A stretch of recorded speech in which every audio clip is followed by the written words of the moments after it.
the Land of Dawn. And nakikita natin yung dalawang teams natin dito.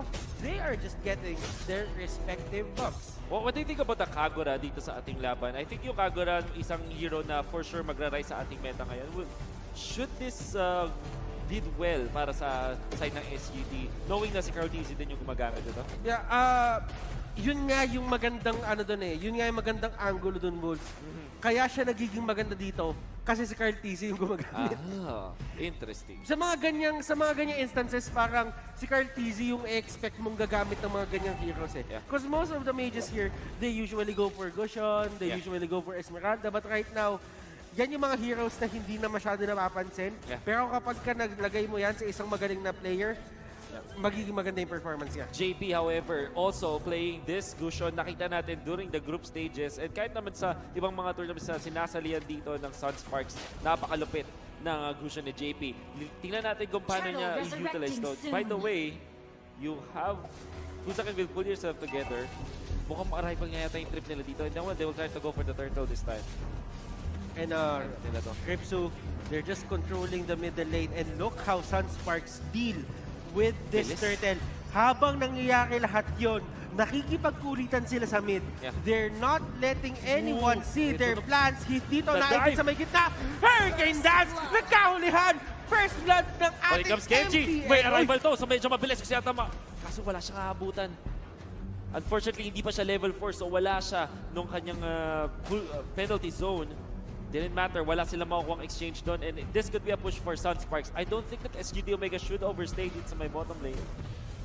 Look at Renjo dito. This is very, very unusual. But with the arrival, it works. High and dry on the Leo Mort. Oo, para din makakuha, kung may pressure siya dun sa sarili niyang lane, and when the team fight does come, magkakaroon nga siya ng additional na presence nga doon sa laban kasi meron kang high and dry. At yung thing with the high and dry is, it's not like the Bounty Hunter emblem na almost go-to sa isang Leo Mort na nagpo-fall off agad. Kasi yung high and dry, even in the late game, malakas yung kanyang impact sa ating gameplay. And both teams dito trying to go. Nice one! Oh, Grabe naman yung Revelation. But doon sa may taas, Sunsparks getting 2 kills consecutively. Courtesy dito. Pusaken? Hindi nakuha ni Pusaken. Nanggulo lang. Yan talaga si Pusaken, nanggugulo lang eh. Malakas magulo, pero ito na si JP. Meron yata kill dito. Uy, hindi. Nakataas pa si Kagura, pero may sipa ni Kripsu. Siya na nga lang makapalit. Hindi, nakapag-flicker siya mapunta sa kaliwa. At SGD Omega, walang mamamatay sa kanila sa clash na yon. Sumigaw pa ako. Wala din naman namatay. Sayang lang. Talaga, sayang. Pero maganda kasi yung taa kasi. Now, Kenji will try to defend this. And of course, he can. Nice dodge on that one. Pero tingnan natin, penalty zone, isa lang kumonekta. He will go down nonetheless. Raflesha, hindi nagtitipid sa kanyang Hurricane Dance. At sulit na sulit yan para sa Sunsparks. I mean, Sunsparks, they're known to be a good team who is good at throwing their skills. Kasi meron tayong mga tinatawag na pangtakas na bato. Merong tamang tunay na galaw. At saka meron yung basta-basta na lang pero nagkahulihan dito. Nagkahulihan. That is an important kill dahil yung Gusion na rin nahuli nila. Kripso in here as well. Cartesi, medyo pinapressure din ng Pusaken. Pero napatay na yung clone sa top. Pero ito si KLVJ, naku po, pinapressure na rin ni Kripso. Pero nakatakas yata. Courage Pass will not be enough. Naku po, si pwede magbato. At yun na nga, tinamaan na nga si Kimi. Raflesha, too late on the Hurricane Dance. Still will be able to stun Heat. Pusaken, medyo malayo. And now, split push for Renjo. As SGD Omega, nakakuha sila ng isang kill dun sa Kimi in exchange for a Claude dun sa top lane. At habang nangyayari yun lahat, alam dito ng Sunsparks na mananalo yung top lane nila just because merong high and dry dito, yung Leo Mort. They get a turret, they get a kill on Toshino. Toshino dito, paano siya mag-react? Nakuhaan na siya ng isang kill. One more kill could delay his items ng malala dito. And more importantly, meron siyang flicker at BMI. I wonder kung paano yung ginawa doon sa Sunsparks Raflesha. Like you said, meron mga ulti na ginagamit mo pantakas lang. I think sometimes okay na din yun. Yeah, just do not give skills. But Pusaken nandun sa may pinakagitna. He will go for the stun. Pusaken dito with the wild charge. And he will just get away. Walang ma-push na turret dito. Yung side ng SGD Omega. Napakaganda ng depensa dito. Pusaken even prioritizing the sprint. This time Renjo up top. This could be his death. Napakaraming papunta sa kanya dito sa may bandang top lane. Even Cartesi will be here. Pero hindi nakaabot dito si Gripso. So I say that, hindi nga natumama yung stun niya. That means that Leomord will be able to run away. At meron pa yata defense. Raflesha actually. Did not commit his Hurricane Dance. So ginamit lang niya dito, I guess, yung 1,000 pounder para ma-clear out yung minion wave at hindi makapag-successful push yung SGD Omega. At time and time again, napakaganda ng depensa ng hold dito ng Sunsparks. Still no towers for the side of SGD Omega, and looking right now at the gold lead. Dalawa ang nahuli dito ng wild charge. But still, tumatakbo pa rin si Buzakan. Wala siyang pakialam. He has the power of nature. He has his passive. He is Gucci. Ang nakikita natin ngayon sa SGD Omega is wala talaga silang pang engage na sobrang bilis. Like, maganda yung kanyang disengage potential or yung kanilang counter initiation courtesy of the Luminon Blast, yun yung overturn. Pero if you think about it, wala sila nung pagsimula ng laban. Unlike this time, Sunsparks, meron silang Wild Charge, meron silang Hurricane Dance. And Sunsparks will try to go for this turtle. Creepso, kumo-contest. Try dito ang ganap ng target. Raflesha nga lang tumatake dito. Umaamba na kanyang ultimate. Nako, si Grigzo lang kanyang nahuli. Lumin Blast. Kumasa nga lang dito sa dalawa. Raflesha, it might go down this time. Way of the Dragon. Isang grab. Pero finally, patay sa kill. VJ, napakita blazing. Do it mula kay Toshino. At dahil dyan, dalawa ang napatay ng SGD Omega. JP, inaabol dito ni Heath. Kenji is here. Penalty zone kumonekta. Pero nandito na rin si Renzo. Finally, nandito na ang Leomord. Although napatay nila yung cushion, it will be able to get the kill on Heath. Or is it gonna be there? Finally goes down. Pero apat ang kapalit para sa Sunsparks. Or magiging 5 ba, Kuya Butters? Renzo dito just trying to get away with the dash, with the momentum, with everything in between. Just trying to get that extra armor, that extra lifesteal. Cartesi, naibig si Renzo dito. Yun yung overturn. Sumabog si Renzo.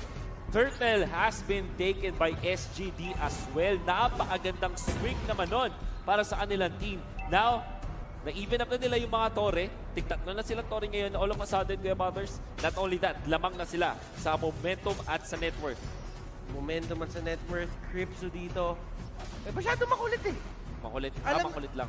Alam niyo yung alam niyo yung lakas dito ng Sunsparks na kapag ka mga vision game, hindi mo talaga sila matatalo. So sinabi ni Cripso, kuha kaya ako ng makulit na hero.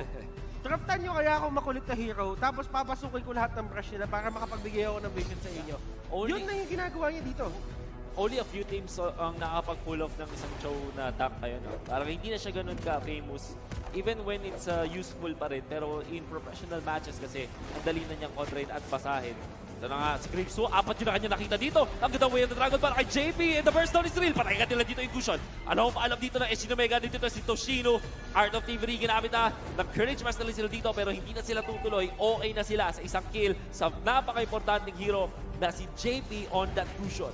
Things are looking bad for the side of Sunsparks. Kung aalahanin mo, Wolf, yung sinabi natin kanina, yung tempo ng game kapag nakuha ng Sunsparks ng maaga, yes, mapupunta sa kanilang laro yung larong to. Pero right now, 9 minutes into the game, Claude ang mananaig dyan sa mga... Ang ganda naman nun! And they do have the damage. Napatay na agad nila dito yung Kagura and they will get even yung Joe naipit pa dito. Yung isa lang ko po, SGD. Nagulat sila dito ng Sunsparks.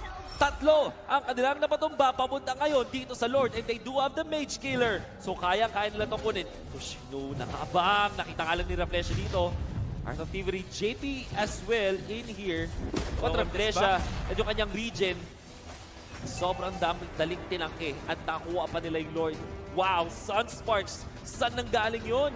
Kung ano man yung nakuhang lamang dito ng SGD Omega dahil sa isang malaking team fight, pinawi lang ng Sunsparks ng ganun-ganun lang.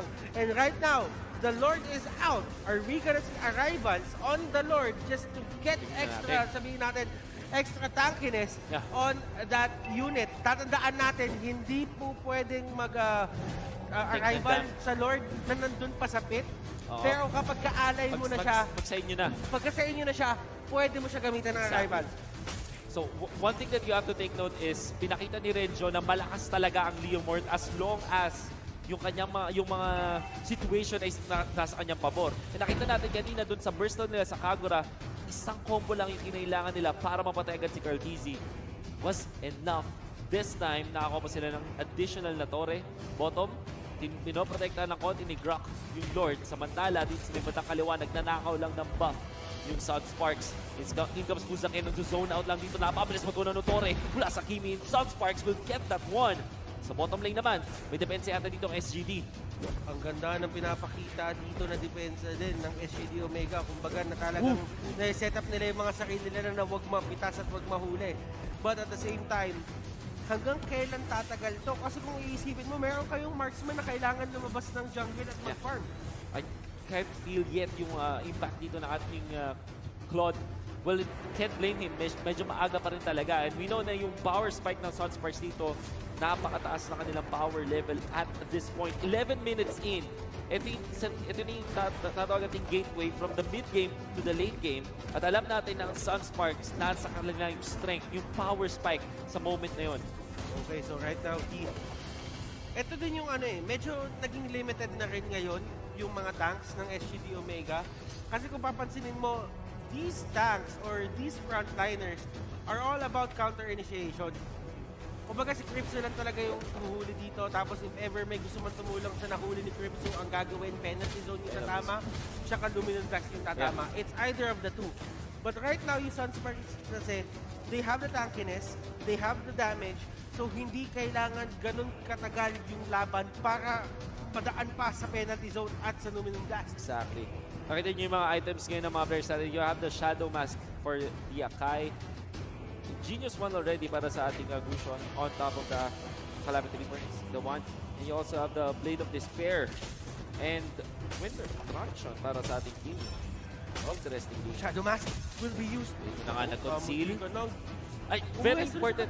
And one thing that I would like to say kapag ikaw ay nagsisiege, kung nga rin, nakuha mo nga yung, kung lamang ka sa torre at tinatrain nyo mag-high ground laban sa kalaban nyo, ang pinaka-importante gawin is tanggalan nyo muna sila ng buffs. Kasi pag meron kayong 4 na buffs, na blue buffs on your team, sobrang laki ng advantage nyo agad. And one thing that you have to take note as well, may mga starter ang Sunspark sa kanilang pag-akyat or pagdurog ng base. They have the wild charge, they have the hurricane dance, and they can use that. They do want to take towers. Sino mo itong dalawang to? Naglalaro na lang silang dalawa eh. Kumbaga silang dalawa yung nagsusuntukan, but at the same time, they can't really deal damage to each other. Talaga Lolokohan lang. Sinusunod nila yung tema natin na combat, Oo, talaga, combat sport. Fight night talaga para kay Buzakin. You have to take note, by the way, naka-deadly blade na nga dito ngayon si Toshino. And also si Albert, I mean. Tapos si Buzakin ay naka-blade armor. This is actually good versus the Claude. One thing na pag ikaw ay naglalo ng Grak at alam mo nasa advantage ka, kalaban mo isang Claude, if you are at least one item ahead, yung buong team nyo, hindi lang ikaw pwede kang gumamit ng blade armor kasi hindi ka talaga mapapatay ng Claude. In fact, yung Claude pa, mapapatay niya yung sarili niya. Kumbaga, ito lang yung titignan natin dyan, Kuya Wolf. Yung blade armor, kapag ka umiikot na si Toshino, hindi niya nakokontrol yung damage output niya dun eh. Oo. So kumbaga, makokontrol niya yun. Pero kailangan niya pigilan yung buong Blazing Duel. Yes. Also, may nahuli yata dito si Heat. Although I don't think that they will try to commit on this one. I really love the discipline mula sa pares sa teams natin. Nagkakakitaan yung mga attacks, pero sila lang yung naguguluhan. Pero si KLBJ nandito. Some damage in their country. Si nakaabang. Di magandang paggagamit dito kay Barbiel. Now Heat, naka-fronta dito. SGD Omega, no kanilang plano, pero sasaktan sila mula kay Heat. Heat at the back away. Na Flesha, nag-abang na kanyang ultimate dito, pero hindi magagamitin. This could be really good. Buzakin, nakapo para sa likuran. Ito na yung Blazing Dawn, kaso kulang ang ulang. What the wild charge. JP with the damage as well. Heat, falling low. Immortality has been buffed. Napatay na lang dito si Kagura. What the position ni mula kay KLBJ. Hindi siya maabot. KLBJ! My goodness! Nagkaabo na dito si Lorenzo, double kill! At anong nangyari doon? Nawalan kami ng screen. Dito na lang kami manonood. There's the wipeout. Meron na. Okay na. Sunsparks. You thought that SGD, akala natin meron silang plano, pero yung Sunsparks, mas maganda yung plano nila. And Sunsparks, they will take game number 1 of the first series ng FPL Playoffs. Amazing plays mula sa overall team play ng Sunsparks. Ito yung mga klase ng mga laro ng mga side mong this is definitely a team effort. And that specific last clash, what happened there was, tama yung idea ng SGD Omega, huwag magpapakita si Toshino.